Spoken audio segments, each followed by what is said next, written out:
I didn't start out to make multiple dual overdrives. This was a collaboration with a dear friend, Adam, who needed a tool to solve bad backline problems and also just have a killer dual overdrive. We went back and forth on what we should use for circuit-wise to start modifying, and we landed on an original ODR1 and an old Bluesbreaker. And then I built up versions of those and we started tweaking, changing all the components, voicing it, adding output sections, changing everything we could think of to voice it to be exactly like what he wanted and needed for live use, and this pedal hit all the boxes. After that, I had a conversation with David Ryan Harris where he asked me if I could put 2 carbons in one box. I did that and I didn't really love the results, so we started playing around with the circuit, and I ended up going back to the original Bluesbreaker and starting over for this side, and took out the output section that I'd added and revoiced it and added a little more output, but it's more like an original Bluesbreaker. And this side is the original blue side of the protein, or the carbon. It's got the high cut toggle, which is when we added the high cut toggle, because stacking these 2 bright circuits into each other, sometimes I wanted to just take off some of that really high top end. But I'm super proud of this pedal, and it ended up being exactly what we wanted. I love this. I use it a ton. It's in the vein of the King of Tone, but completely different from a King of Tone or another dual Bluesbreaker pedal, but I'm super proud of this, and I love the way that it sounds, and I love the way that it stacks. This was my perfect overdrive that I built years ago. Started out as a Tubescreamer, and I made it work with the modern amps that I was building, and revoiced it, added some lows, cut some of that mid hump, changed the clipping section, changed the way the tone control interacts, and this is my favorite overdrive ever.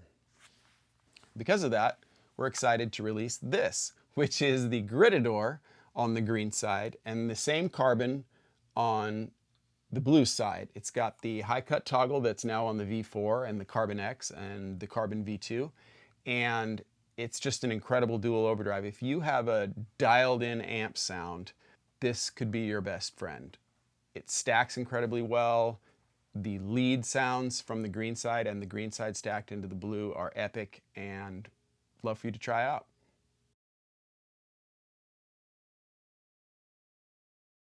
This is my old TS9. This is one of the first pedals I ever worked on. I have swapped nearly every part in here and toyed with different values to get it exactly where I wanted it. I changed the low end, I changed the voicing in the clipping section, I changed the clipping section, more low end, less mids, different clipping, a little more output, a little more gain. This was my favorite overdrive. If you're using a Tubescreamer with an old twin or a super reverb, you know, you got dip in the mids, got lots of low end, nice and tight, but some good tube sag, a Tubescreamer could be your best friend. They're incredible. Once you move away from the voicing of that circuit, you know, Dumble started getting into the EQ and started wanting to change the way that the EQ was voiced. And I really love the stock Fender, but if I'm not playing a Strat, I then find myself wanting EQ changes that are not possible there. So a lot of the more modern voice stuff will have not the same mid dip and not the same excessive highs and excessive lows. So I started modifying a Tubescreamer to work better with the amps that I was building. And so I wanted more low end, I wanted less of the mid hump, I wanted different clipping. And so this is where I landed after 10 years of modifying it 25 years ago. And it's my favorite overdrive to use with a more modern sounding amp. And this is what became the Gritador.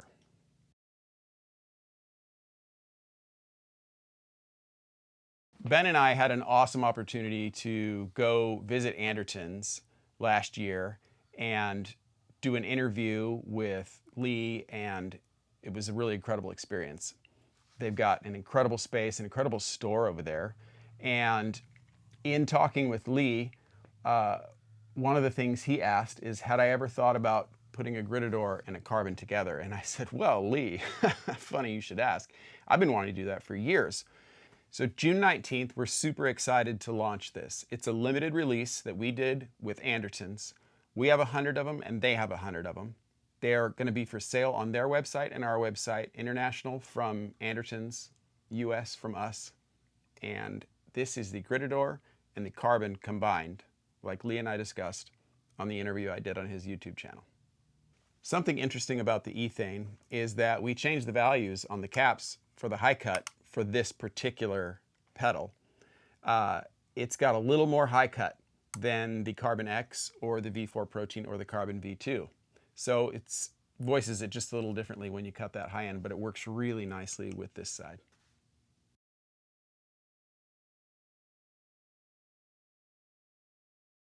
All right, so we're going to play through the Ethane just a little bit. This is the clean guitar.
This is a Josh Williams Mockingbird, and it has the Ron Ellis Bill Frisell pickups in it, for what it's worth.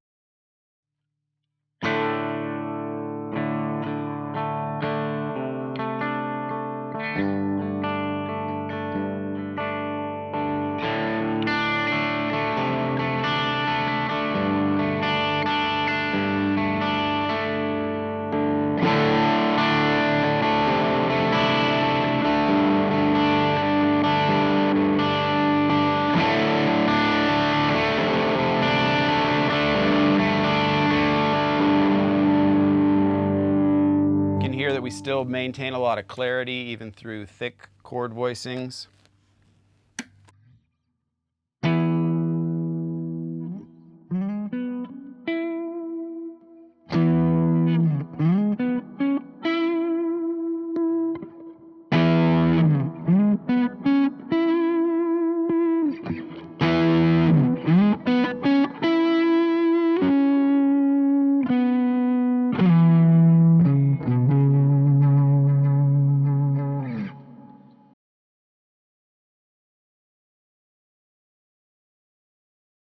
We're comparing Tubescreamers, and we're comparing a modified Tubescreamer and a Gritador. So this is a reissue TS-808. This is an original TS-10. This is a reissue TS-9 that I have modified, and this is a Gritador. This is no drive.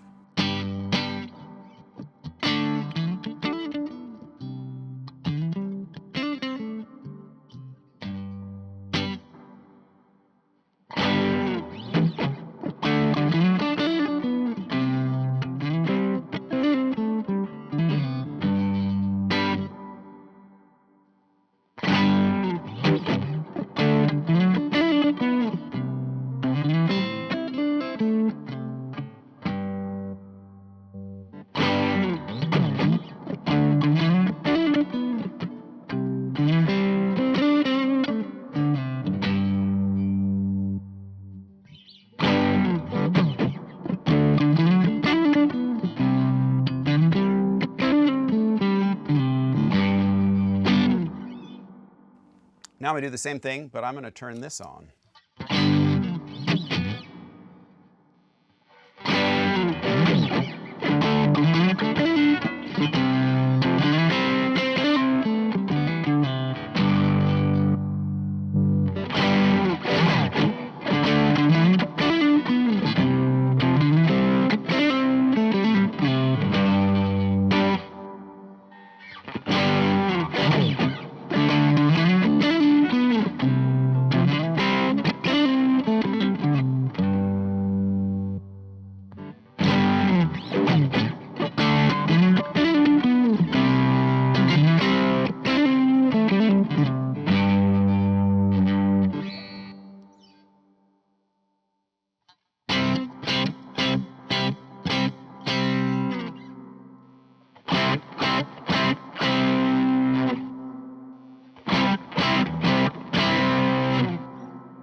They all sound really similar, but they also sound and feel fairly significantly different.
So here I'm running a Klon and a Gritador into the front end of this pedal board, and I just want you to hear the secret Gritador Klon setting.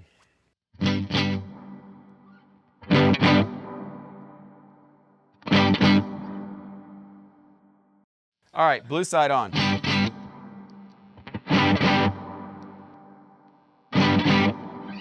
I mean, Klon's awesome.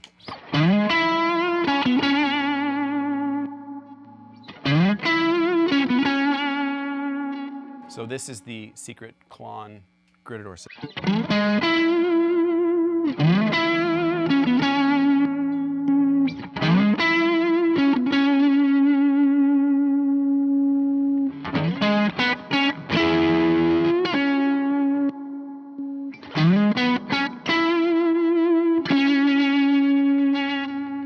You have to make all the knobs point at each other, but the tone knob has to point at the drive knob.